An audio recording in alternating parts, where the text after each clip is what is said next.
1200 दिनों में बनाया जाने वाला टाइटैनिक सिर्फ 2 ही घंटों में क्यों डूब गया? 10 अप्रैल 1912 ये वो दिन था जब दुनिया का सबसे महंगा तरीन जहाज़ अपना पहला सफ़र शुरू करने के लिए बिल्कुल तैयार था। अटलांटिक ओशन उस दिन बिल्कुल पुरसकून था और समुद्री तूफान आने का दूर दूर तक कोई इम्कान न था। जहाज़ में 1500 पैसेंजर्स भी सवार हो चुके थे और टाइटैनिक के पहले सफ़र को देखने के लिए लाखों लोग मौजूद थे। टाइटैनिक जहाज़ में मौजूद पैसेंजर्स को मालूम था ना ही टाइटैनिक के अमले को और ना ही लाखों लोग जो वहां अलविदा कहने के लिए मौजूद थे कि उनको मालूम था कि जो जहाज़ सफ़र शुरू कर रहा है वो चंद लोगों की गलती की वजह से हादसे का शिकार हो जाएगा।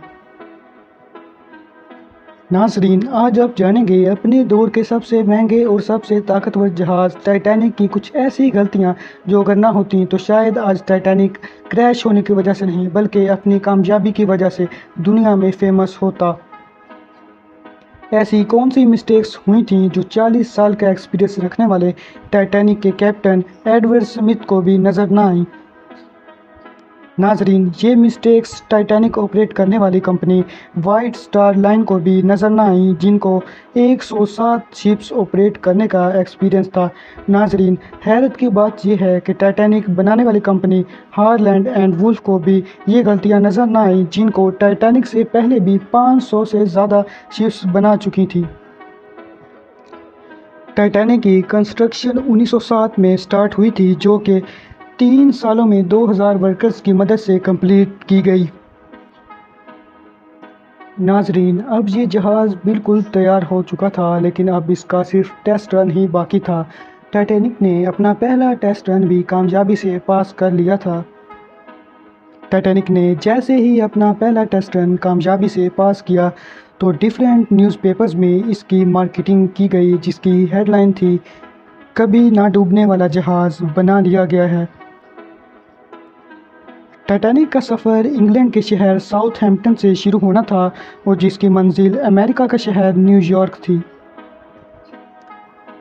नाजरीन, टाइटैनिक के इकॉनमी पोर्शन में सफ़र करने की कीमत $30 थी और फर्स्ट क्लास में सफ़र करने की कीमत $150 थी। टिकट्स बस चंद ही दिनों में बुक हो गई थी और आखिरकार वो दिन आ ही गया जब टाइटैनिक ने अपने पहले सफ़र का आगाज़ करना था। दिन के 12 बजे सफ़र का आगाज़ किया गया। कैप्टन स्मिथ को टाइटैनिक के ओनर से हिदायत मिल चुकी थी कि सिर्फ 7 दिनों में न्यूयॉर्क पहुंचना है। यही वजह थी कि कैप्टन ने जहाज़ की स्पीड शुरू से ही तेज़ रखी थी और यही सबसे बड़ी गलती थी। टाइटैनिक को जल्द से जल्द पहुंचना था क्योंकि ये टाइटैनिक का पहला सफ़र था और अगर वो टाइम से न्यूयॉर्क ना पहुंचते तो टाइटैनिक की रेटिंग को काफ़ी नुकसान होता। थोड़ी ही देर में जहाज़ साउथहैम्पटन के पोर्ट को इतना पीछे छोड़ गया कि दूर दूर तक समंदर के अलावा कुछ नज़र नहीं आ रहा था। अब टाइटैनिक को चले हुए 3 दिन हो चुके थे। फ्रांस और आयरलैंड में थोड़ी देर स्टॉप करने के अलावा टाइटैनिक पिछले 72 घंटों से न्यूयॉर्क की तरफ बढ़ता जा रहा था। ये 14 अप्रैल 1912 की शाम थी। समंदर में हर तरफ धुंध और खामोशी छाई हुई थी। धुंध की वजह से दूर की चीज़ें बहुत कम ही दिखाई दे रही थीं। उसी रात एक और बहरी जहाज़ जो टाइटैनिक से कुछ घंटे ही आगे था उसने वायरलेस पे समंदर पर तैरती हुई आइसबर्ग यानी कि चट्टानों के बारे में वार्निंग दी थी। नाजरीन, एक्सपर्ट्स का मानना है कि ये वार्निंग कम से कम 6 बार दी गई थी लेकिन वायरलेस ऑपरेटर की कोताही की वजह से ये वार्निंग मिस हो गई। टाइटैनिक अपने तर्ज का पहला लग्जरी जहाज़ था और इसमें बहुत से वीआईपीज़ भी थे। इसी वजह से टाइटैनिक का ज़्यादातर अमला फर्स्ट क्लास पैसेंजर्स की खिदमत में मसरूफ़ था। अगर इन वार्निंग्स को सीरियस लिया जाता तो आगे का पूरा सीन ही कुछ अलग होता। नाजरीन, टाइटैनिक अब तेज़ी से बेखौफ अंदाज में आइसबर्ग की रेंज में बढ़ता ही जा रहा था लेकिन अभी भी इसको इस बड़े हादसे से बचाया जा सकता था क्योंकि जहाज़ के पहरेदार अलर्ट थे जो आइसबर्ग को दूर से भी देखने पर कैप्टन को अलर्ट कर सकते थे लेकिन दूर से देखने के लिए दूरबीन होनी चाहिए जो इनके पास थी ही नहीं। کیپٹن کو آئس برگ کی خبر اس ٹائم ہوئی جب جہاز کے پہرے داروں نے خبر دی کہ ٹائٹینک کے بالکل سامنے چٹان نما آئس برگ ہے۔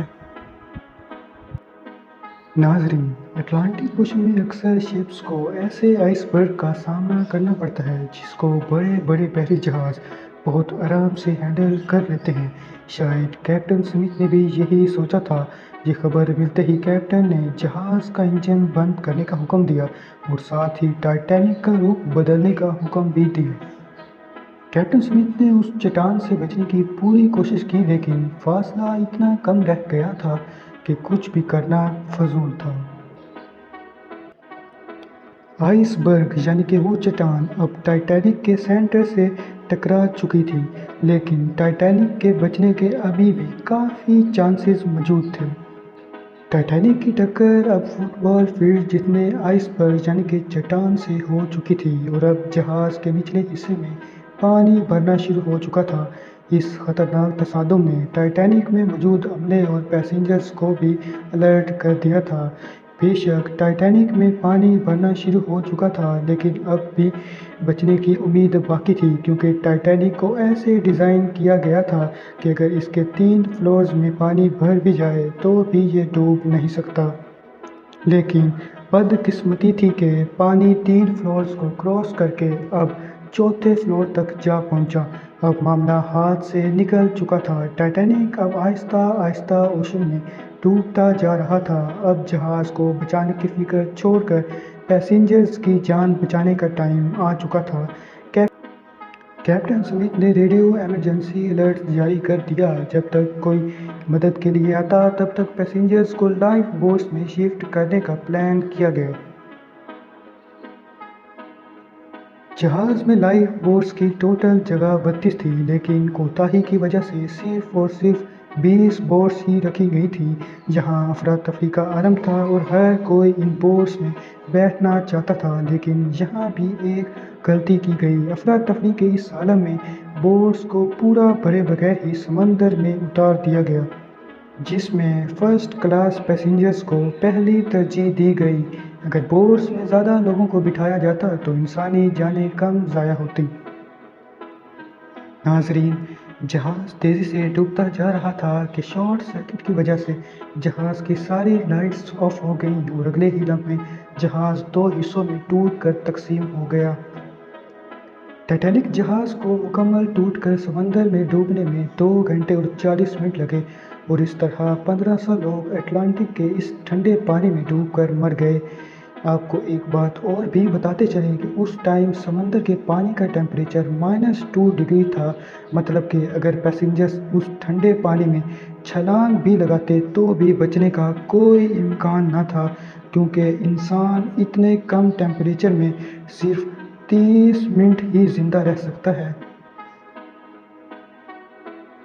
کہا جاتا ہے کہ مرنے والوں کی تعداد 1500 سے بھی زیادہ تھی۔ زندہ بچ جانے والوں میں سب سے زیادہ عورتوں اور بچوں کی تعداد تھی۔ دوسری طرف کیپٹن سمتھ تھا جو سارا ٹائم لوگوں کی جان بچانے میں لگا رہا، اور وہ آخری انسان تھا جس نے ڈوبتے جہاز سے چھلانگ لگائی تھی۔ ناظرین، امید ہے یہ ویڈیو آپ کو بہت پسند آئی ہوگی اور آپ اس کو شیئر اور لائک ضرور کریں گے۔ ملتے ہیں اگلی ویڈیو میں۔